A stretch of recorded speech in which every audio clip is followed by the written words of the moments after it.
Example 4.3 ABCD is a parallelogram such that BAD angle BAD equal to 120 degree and AC bisects BAD shows that ABCD is a rhombus அப்படின்னு சொல்லியிருக்காங்க. Rhombus அப்படின்னம்னா என்னது, நம்மளுடைய square வந்து கொஞ்சம் ஸ்லாண்டிங்காக இருந்ததுன்னா அது பேர் ரோம்பஸ் நம்ம சொல்கிறோம் இல்லைங்களா. அதை தான் இங்கே பார்த்துருக்காங்க. அப்போ ஏபிசிடி இஸ் அ பேரலோகிராமாக சொல்லியிருக்காங்க such that BAD. அப்போது நடுவில் இருக்கிற பிஏடின்னு ஒரு ஆங்கிள் கொடுத்தா அதில் ஏன்னு இருக்கிறதா நம்ம ஆங்கிள் எடுக்கணும். அப்போ பாருங்கள் பிஏடி, அப்போ பிஏடி எவ்வளோ வருது, 120 டிகிரி வருது. இங்கேருந்து நம்ம பார்க்கும்போது angle 120 degree. And AC bisect, அப்போ ஏசியை வந்து பைசெக்ட் பண்ணுறாங்க, புரியுதுங்களா. அப்போ ஏசியை பைசெக்ட் பிஏடி பாருங்கள் பிஏடி அப்படின்ட்டு நம்மளுக்கு பைசெக்ட் பண்ணுறாங்க. shows that ABCD is a rhombus அப்படின்னு காமிக்க சொல்லியிருக்காங்க. given BAD equal to 120 and AC bisects a BAD. அப்போ ஏசியை வந்து பைசெக்ட் பாதி எடுக்கிறாங்க, எப்படி BAD அப்படின்னு எடுக்கிறாங்க. அப்போ BAC equal to half of that BAD இல்லைங்களா. அப்போ BADயில் ஹாஃபாக எடுக்கிறதுனால அதை என்ன சொல்கிறோம் நம்ம, half of the 120 அப்படின்னா 2ஆல் அது டிவைட் பண்ணும்போது நம்மளுக்கு எவ்வளோ 60 கிடைக்குது. அப்போ BAC equal to 60 டிகிரி. அப்போது ஆங்கிள் 1 அண்ட் ஆங்கிள் 2 அப்படின்னு கொடுத்துருக்காங்க. அப்போ ஆங்கிள் 1 இது தானே நம்மளுக்கு, ஆங்கிள் 2 கொடுத்துருக்காங்க இல்லையா. ஆங்கிள் 1ம் 2ம் ஆட் பண்ணால் நம்மளுக்கு எவ்வளோ டிகிரி, 60 டிகிரி வருது. அப்போது AD is parallel to BC வருங்க. ஏடி எங்கே இருக்குது, ஏ இங்கே இருக்குது, டி இங்கே இருக்குது. அப்போது AD is parallel to BC இல்லைங்களா. இதுக்கு இது பேரலாக இருக்குது.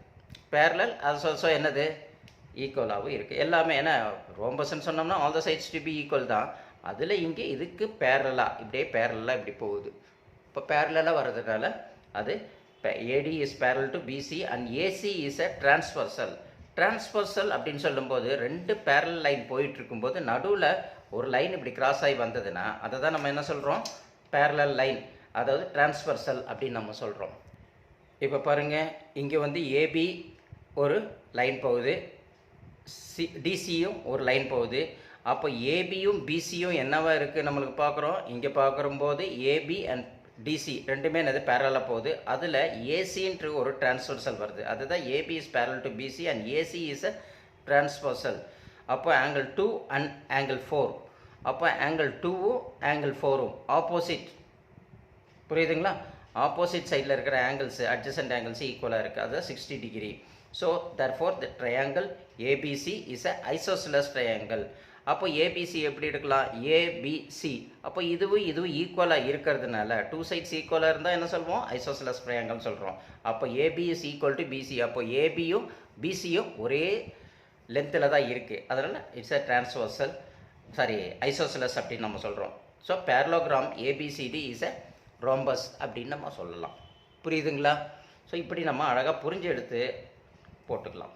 இப்போ இந்த சைடும் ஈக்குவலாக வந்துடுச்சு அப்படின்னம்னா அது ரோம்பஸாக தான் இருக்கும். இந்த சைடு வேரியேஷன்ஸ் இருந்தால், லென்த்தும் நம்மளுக்கு பிரெத்து வேரியேஷன்ஸ் இருந்ததுன்னா அது பேரலோகிராமாக இருக்கும். But A B is parallel to பிசின்னு தான் நீங்கள் சொல்கிறாங்க. அப்போ அதனால் ஏபிசிடி இஸ், அதை நம்ம இங்கே என்ன கேட்டிருக்காங்க பாருங்கள், ABCD is a parallelogram such that BAD is 120 degree and AC bisects BAD shows that ABCD is a rhombus அப்படின் போது ஏபியும் பிசியும் ஈக்குவலாக இருந்ததுன்னா அது ரோம்பஸ், அப்படி இல்லாமல் இருந்ததுன்னா அது பேரலோகிராம் வந்திருக்கும். பட் இங்கே ரெண்டுமே ஈக்குவலாக வந்திருக்கு. அதனால் என்ன சொல்லலாம், பேரலோகிராம் சொல்கிற ஏபிசி என்னவா எடுத்துக்கலாம், நம்ம ரோம்பஸாக கன்சிடர் பண்ணிக்கலாம் when it is to be ஈக்குவலாக இருக்கிறதுனால அப்படின்னு நம்ம புரிஞ்சுக்கணும்.